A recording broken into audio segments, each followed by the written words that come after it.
Bíblias, livro de 1 Samuel. Estamos em nossa série de sermões, em este livro tão maravilhoso, rico, onde através de histórias que sucederam, vemos como Deus actuou e atua também em nossos dias. Porque Deus quer falar nossos corações aí. Encontraram? Amém? Diz assim, queridos, com toda reverência. Havia já reinado Saul 1 ano, e quando houve reinado 2 anos sobre Israel, escolheu logo a 3.000 homens de Israel, de los quais estavam com Saul 2.000 em Micmas, e no monte de Betel, e 1.000 estavam com Jonatán, em Gabá de Benjamim. E enviou o resto do povo, cada um a suas tiendas. E Jonatán atacou a guarnição de los filisteus que havia nele collado, e lo oyeron os filisteus. E hizo Saul tocar a trompeta por todo o país, dizendo: oigam os hebreus. E todo Israel ouviu que se dizia: Saul atacado a guarnição dos filisteus. E também que Israel se havia hecho abominável a los filisteus. E se juntou o povo em pos de Saul em Gilgal. Então os filisteus se juntaram para pelear contra Israel. 30.000 carros, 6.000 homens de a caballo, e povo numeroso como a arena que está a la orilla del mar. E subiram e acamparam em Micmas, ao oriente de Bet-Aven. Quando os homens de Israel viram que estavam em estrecho, porque o povo estava em aperto, se esconderam em cuevas, em fossos, em penhascos, em rocas, em cisternas. E alguns dos hebreus passaram ao Jordão, à terra de Galaad. Pero Saul permanecia aún em Gilgal, e todo o povo ia atrás dele temblando. E ele esperou 7 dias, conforme ao prazo que Samuel havia dito. Pero Samuel não venia a Gilgal, e o povo se lhe desertava. Então dijo Saul: traed holocaustos e ofrendas de paz. E ofereceu o holocausto. E quando ele acabava de oferecer o holocausto, he aqui Samuel que venia. E Saul saiu a recibir-lhe para saludar-lhe. Então Samuel dijo: que has hecho?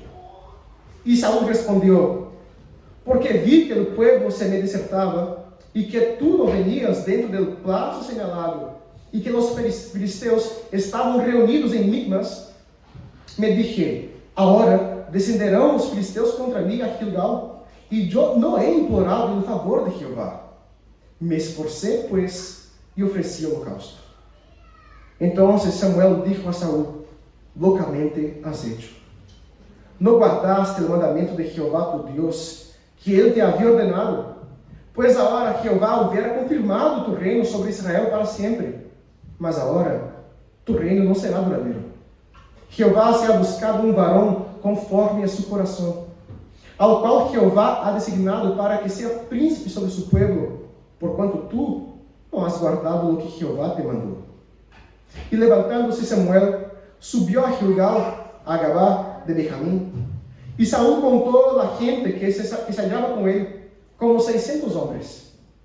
Saul, pues, e Jonatán, su hijo, e o povo com eles se hallava, se quedaram em Gabá de Benjamim, pero os filisteus haviam acampado em Micmas.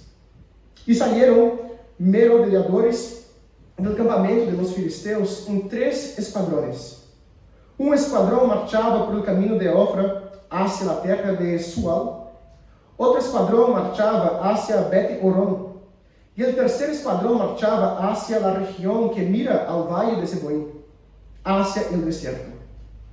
E em toda a terra de Israel não se hallava herreiro, porque os filisteus haviam dito: para que os hebreus não hagam espada ou lança, por o qual todos os de Israel teriam que descender aos filisteus para afilar cada um la reja de su arado, su asadón, su hacha ou su hoz. E o preço era um pin por las rejas de arado e por los asadones, e a terceira parte de um ciclo por afilar las hachas e por componer las aguijadas. Assim aconteceu que, no dia da batalha, não se hallou espada ni lança em mão de nenhum del pueblo que estava com Saul e com Jonatán, excepto Saul e Jonatán su hijo, que las tenían. y la guarnición de los filisteos avanzó hasta el paso de Micmas. Vamos a orar una vez más. Dios, que tu Santo Espíritu, Señor, venga transformar esta palavra, esse llamado externo, a um llamado interno, Senhor. Pedimos que essas palavras que salvam de minha boca, Senhor, sejam mescladas com as tuas, e assim pueda trazer vida para mis irmãos. Oramos em Cristo Jesus. Amém, Senhor. Queridos, creio que todos vocês conhecem a história da Caperucita Roja, certo? Sim? Perfeito. Sua mamá le pidió que llevara algunas cosas para la casa de la abuelita. Él le dio una instrucción que era muy clara. ¿Y cuál era esa instrucción? Que ella tenía que caminar por un camino determinado, sin desviarse para ningún lado. Pero sabemos que en el camino la Caperucita se distrajo y entró por el bosque. Y allí apareció el lobo. Muy bien, hermano, gracias. El lobo entonces conversó con ella, le preguntó para dónde iba y después le sugirió otro camino, un camino más corto. Le sugirió un atajo. Y ustedes saben muy bien lo que pasó. En nuestra historia de hoy, queridos, veremos algo parecido en la vida del rey Saúl. Él también tenía un camino indicado por la palabra de Dios.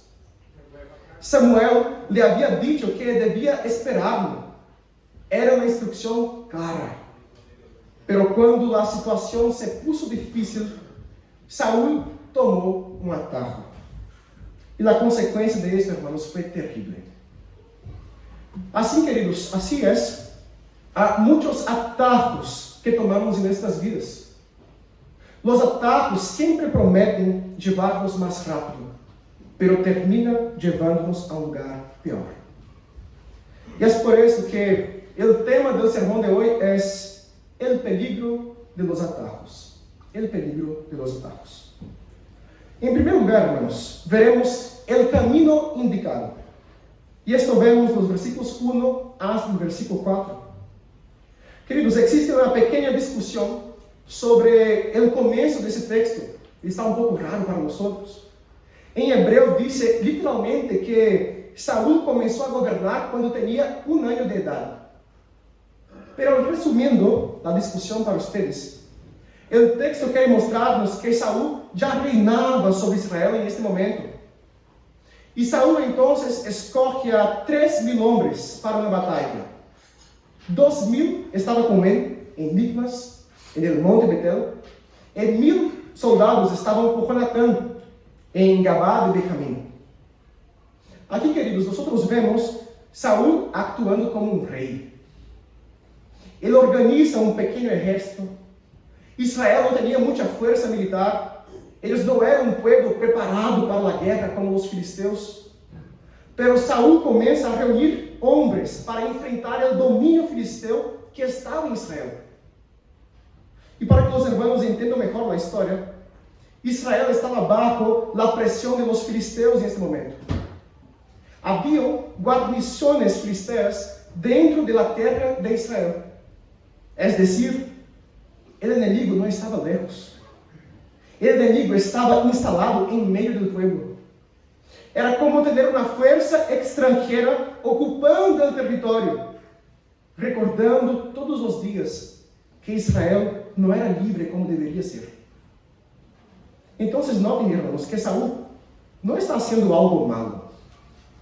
Às vezes lemos este capítulo já pensando na caída de Saúl, e então miramos todo com suspeita. Pero em estes primeiros versículos, irmãos, Saúl parece estar caminhando em uma direção correta. O texto diz que Jonatán, hijo de Saúl, que hasta este momento da história é um desconhecido para nós, nunca escuchamos de Jonatán hasta aqui. E este homem, Jonatán, já mostra seu valor. O texto mostra para nós que ele ataca a guarnição de los filisteus. E quando os filisteus se enteram da notícia, aí a coisa se puso difícil. Saúl tuvo que tocar a trompeta por todo o país, convocando al pueblo para la batalla. Hermanos, Saúl había recibido una responsabilidad muy grande de Dios.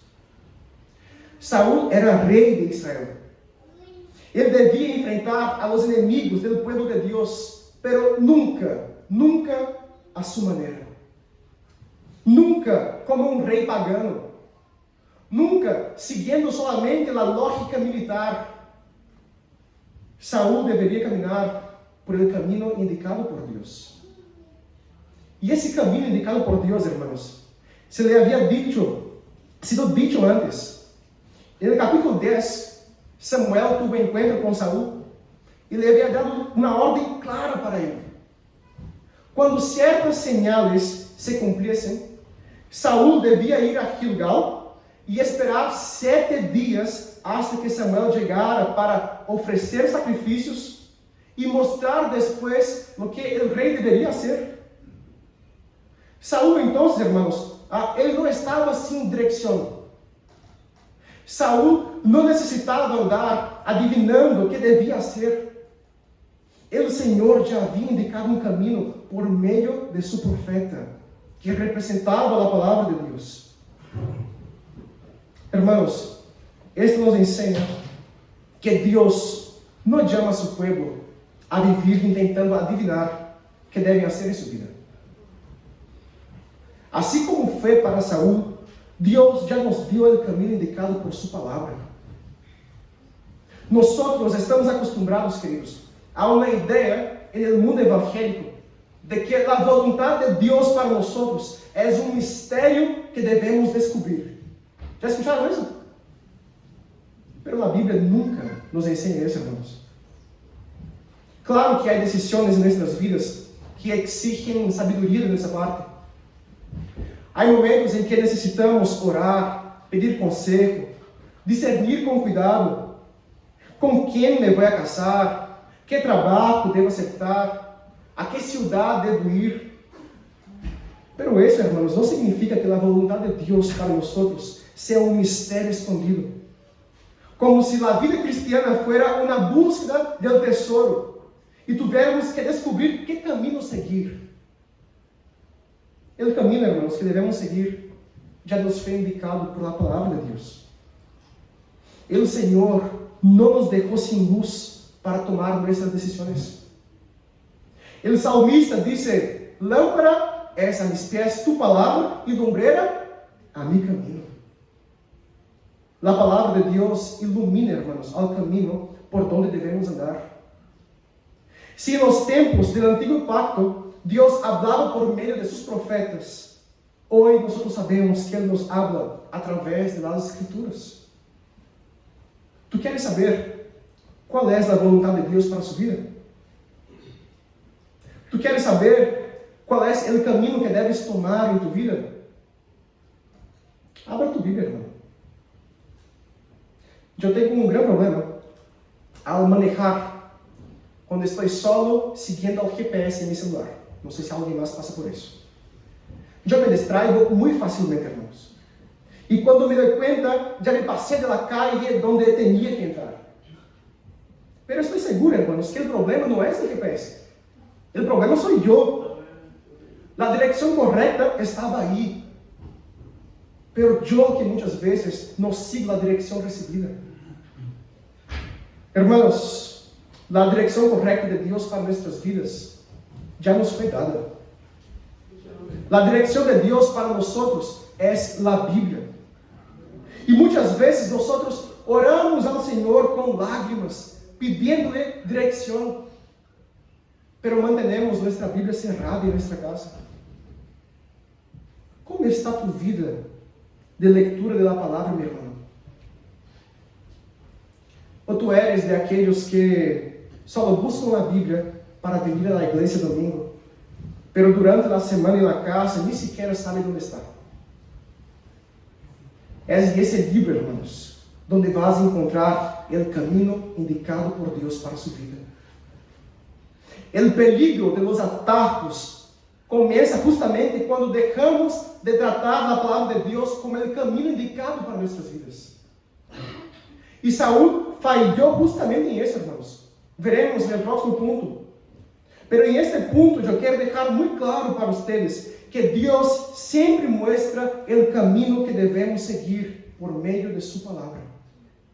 Existe un camino indicado. Y Saúl sabía muy bien cuál era ese camino indicado por Dios. Y así avanzamos al segundo punto del sermón de hoy. En segundo lugar, hermanos, veremos el camino presionado. Y esto vemos los versículos 5 hasta el versículo 8. Hermanos, entonces, en el primer punto vimos que Saúl tenía un camino indicado. Dios no había dejado al rey sin dirección. Él debía caminar bajo la palabra del Señor. Pero ahora, queridos, el texto nos muestra que ese camino indicado por Dios no sería fácil. Sería un camino presionado. El versículo 5 dice que los filisteos se juntaron para pelear contra Israel. La descripción del texto es impresionante, hermanos. 30,000 carros, 6,000 hombres de a caballo y un pueblo numeroso como la arena que está a la orilla del mar. La idea del texto, hermanos, es muy clara para nosotros. Israel mira al campo de batalla y ve a un enemigo mucho más fuerte.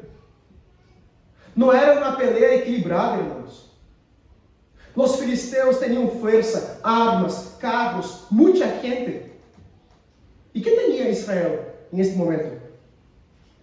Ellos tenían un rey nuevo, un ejército pequeño y un pueblo lleno de miedo.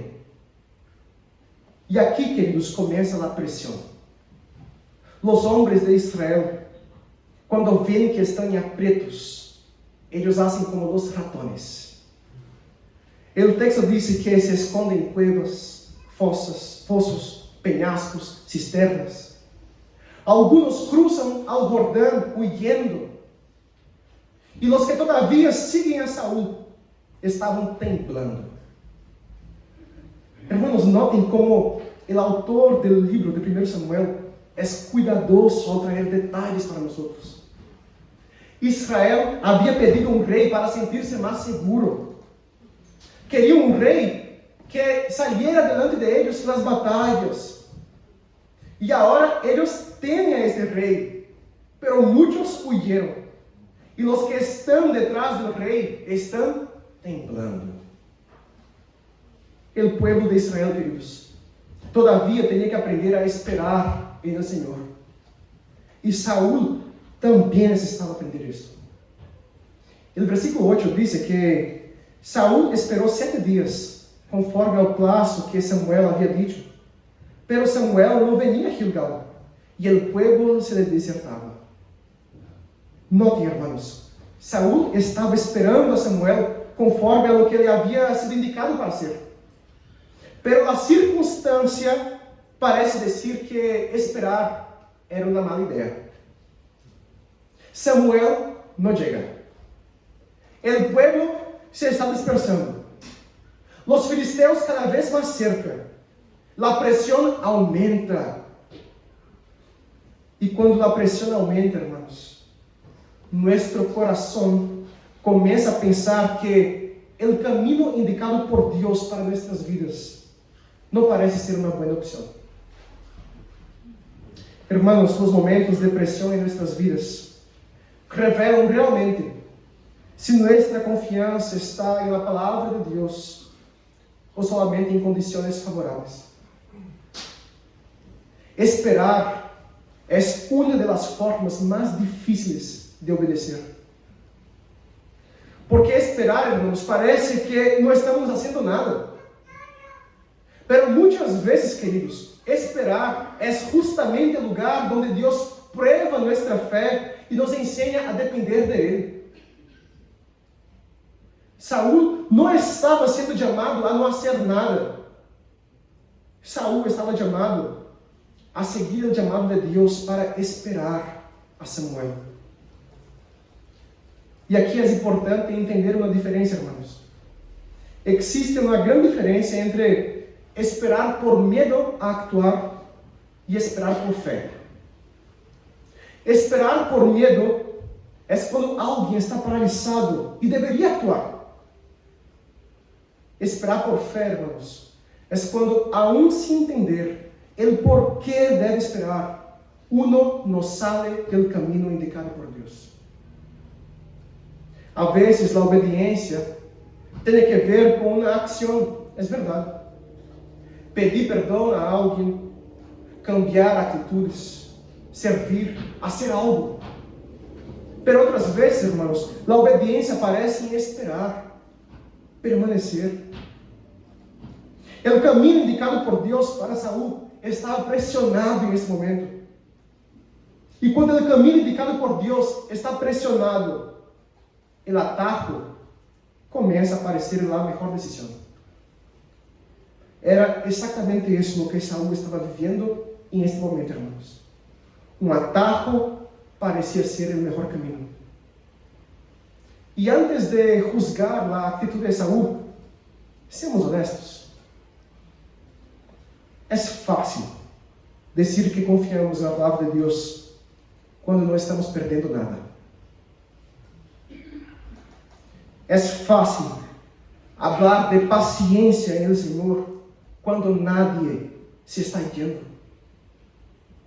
É fácil falar de obediência quando os filisteus não estão acampando delante de nós.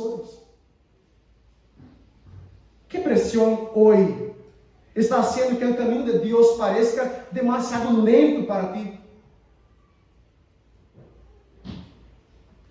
Saúl estava vendo ao povo dispersar-se.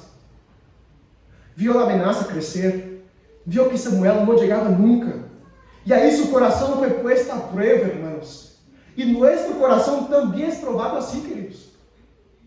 A prueba às vezes aparece em nossas vidas como uma espera mais larga de lo que imaginávamos. E em estes momentos, queridos, necessitamos recordar que a pressão que estamos vivendo não tem autoridade para cancelar o caminho que foi indicado por Deus. A urgência que estamos passando em nossas vidas não tem autoridade para cambiar o caminho indicado por Deus para nossas vidas. O caminho de Deus para nossas vidas pode estar pressionado, mas sigue sendo o caminho de Deus. E seguramente é o melhor para nós, irmãos. Aunque seja difícil, não tomes atajos quando estés passando por tempos de pressão em tua vida. E por fim, queridos, veremos o caminho abandonado. O caminho abandonado. E esto vemos dos versículos 9 hasta o fim do texto. Queridos, eu quero chamar a atenção de vocês, então, ao hecho de que os atajos terminam em ruína. Hasta aqui nós vimos que Saúl tinha um caminho indicado por Deus. Depois vimos que este caminho foi pressionado. E agora o texto, irmãos, nos mostra o momento exato em que Saúl abandona esse caminho. O povo se estava dispersando. Samuel não chegava. Os filisteus estavam reunidos para a batalha. E eram muitos. Então, no versículo 9, mira sua Bíblia. Saúl disse: traed holocausto e ofrendas de paz. E o texto diz: e ofereceu o holocausto.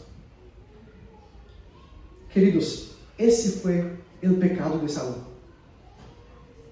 Ele tomou para si algo que Deus não lhe havia dado. Saúl era rei, não sacerdote. A função de Saúl como rei tinha limites. Ele não podia fazer todo o que queria em nome da boa intenção. Saúl devia esperar a que Samuel chegara. E Samuel, irmãos, como sacerdote, era a pessoa que deveria oferecer o sacrifício. Era Samuel quem devia declarar o que Saúl tinha que fazer. Pero Saúl não esperou o suficiente e tomou o sacrifício com suas próprias mãos. E notem, queridos, que Saúl não está dizendo que está abandonando o Senhor. Saúl não está levantando um altar para um ídolo. Não, ao contrário. Ele está querendo buscar o favor do Senhor antes da batalha. Ele quer oferecer sacrifícios. Parece algo bueno. Pero el problema, hermanos, es que Saúl quiere el favor de Dios por un camino que Dios no ordenó. Los sacrificios en Israel debiam ser hechos por um sacerdote.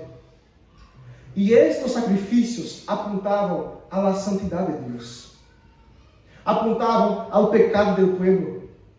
Apontavam à necessidade de expiação. Apontavam ao perdão, à comunhão com Deus. Era algo santo, hermanos, e devia ser hecho por um sacerdote como Deus havia ordenado. Então, o texto nos diz que Samuel chega.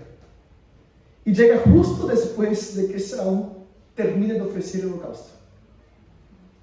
Saúl esperou 7 dias, mas não esperou o suficiente. Aguentou por um tempo, mas ao final tomou um atajo. Quando Saúl vê, hermanos, que Samuel chega, ele sai a seu encontro para saudá-lo. E eu me imagino na cara de vergonha de Saúl nesse momento. Samuel le pergunta a Saúl: ¿qué has hecho? Fíjense, hermanos, é a mesma pergunta que Deus hizo a Adão depois da caída. E, ao igual que Adão, Saúl intenta explicar-lhe o que hizo. Ele disse: eu vi ao povo dispersar-se, eu vi que tu não chegavas nunca, e que os filisteus estavam reunidos para a batalha. E depois Saúl disse: agora decidirão os filisteus contra mim a Gilgal, e eu não he implorado el favor de Jeová. E então disse: me esforcé, pues, e ofereci o holocausto. Querido, Saúl está dizendo que se esforçou. Es decir, que hizo lo mejor que pudo delante da situação. Ele não queria ir à batalha sem buscar o favor de Deus. E parece algo muito bueno. Pero qual foi a resposta de Samuel? Loucamente has hecho. Não guardaste o mandamento de Jeová tu Deus. Saúl pensou que poderia buscar o favor de Deus com seu esforço. Pero lo que Deus quer de su pueblo, hermanos, es obediencia a su voz. Nosotros no podemos conseguir el favor de Dios con nuestros sacrificios.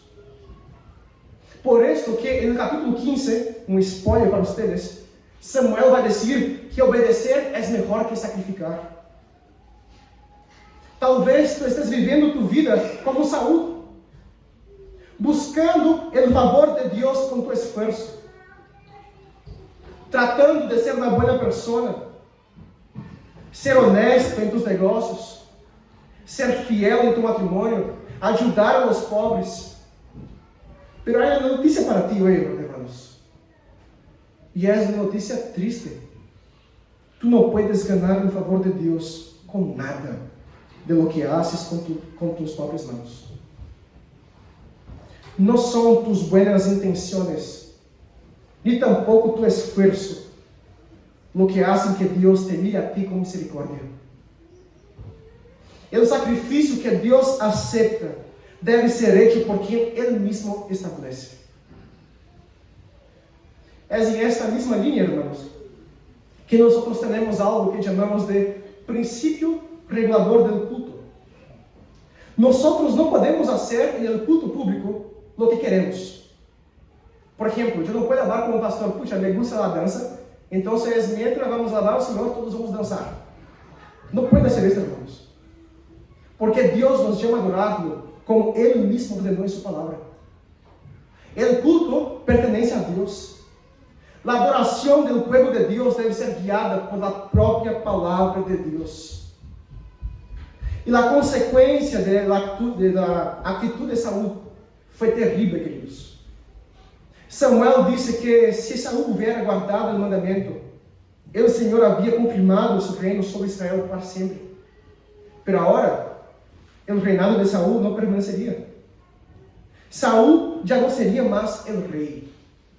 E o texto nos diz que o Senhor já havia buscado para si um homem conforme a seu coração. Pequenos spoilers de um homem chamado Davi.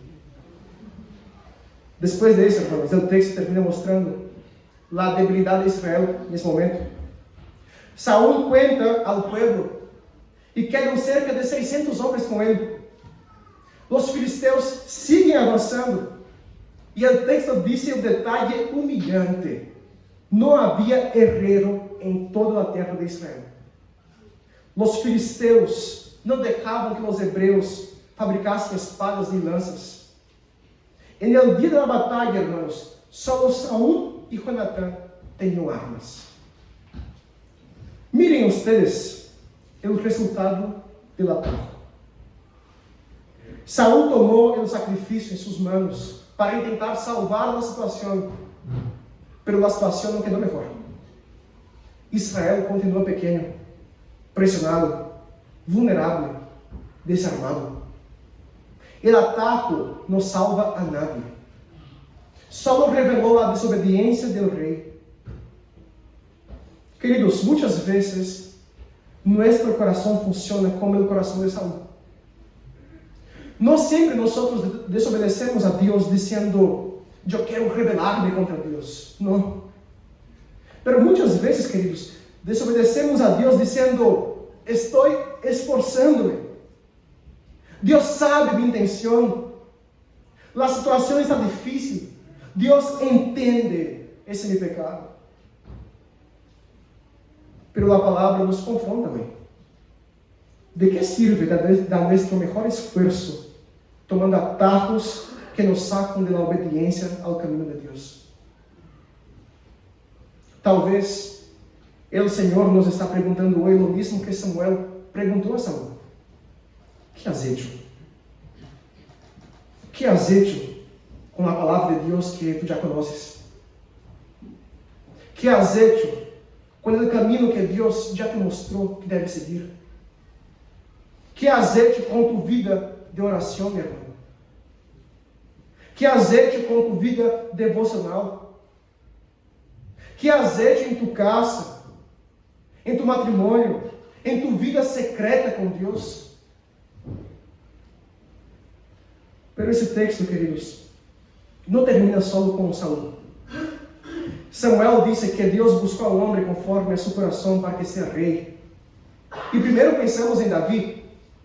E Davi, de hecho, será levantado por Deus como um homem conforme a seu coração. Pero um spoiler mais, e é o último do dia. Davi também pecou, irmãos. Davi também necessitou perdão. Davi também falhou. É por isso que essa palavra de Samuel nos leva mais lejos, nos leva a Cristo. O caminho para alcançar o favor de Deus foi estabelecido por Ele mesmo. E esse caminho se chama Jesus Cristo, irmãos. Jesus disse: eu sou o caminho. Nadie vai ao Padre se não é por mim. Jesus é o verdadeiro Rei, conforme o coração do Senhor. Ele é o caminho indicado por Deus, irmãos. Ele também foi provado. Ele também enfrentou a pressão. Satanás lhe ofereceu atajos no deserto: pão sem obediência, reino sem cruz, glória sem sofrimento. Pero Jesus não tomou o atajo. Ele respondeu: escrito está. Ele é o rei obediente à voz do Senhor. Ele é o sacerdote verdadeiro. Ele é o Salvador que não tomou atajos para salvar-nos. Porque não havia um caminho curto para nossa redenção, irmãos. Para salvar-nos, Cristo foi hasta a cruz, cargou nosso pecado, recebeu a ira de Deus em nosso lugar, obedeceu hasta a morte. É por isso que nossa esperança está em Cristo. O Rei que obedeceu por pecadores como nós outros. Pecadores que se esforçam, pero muitas vezes se esforçam mal. Hermanos, a palavra de Deus para ti hoje é muito sencilla. Abandonemos os atajos e volvamos ao caminho que o Senhor já nos indicou. E esse caminho se chama Jesus.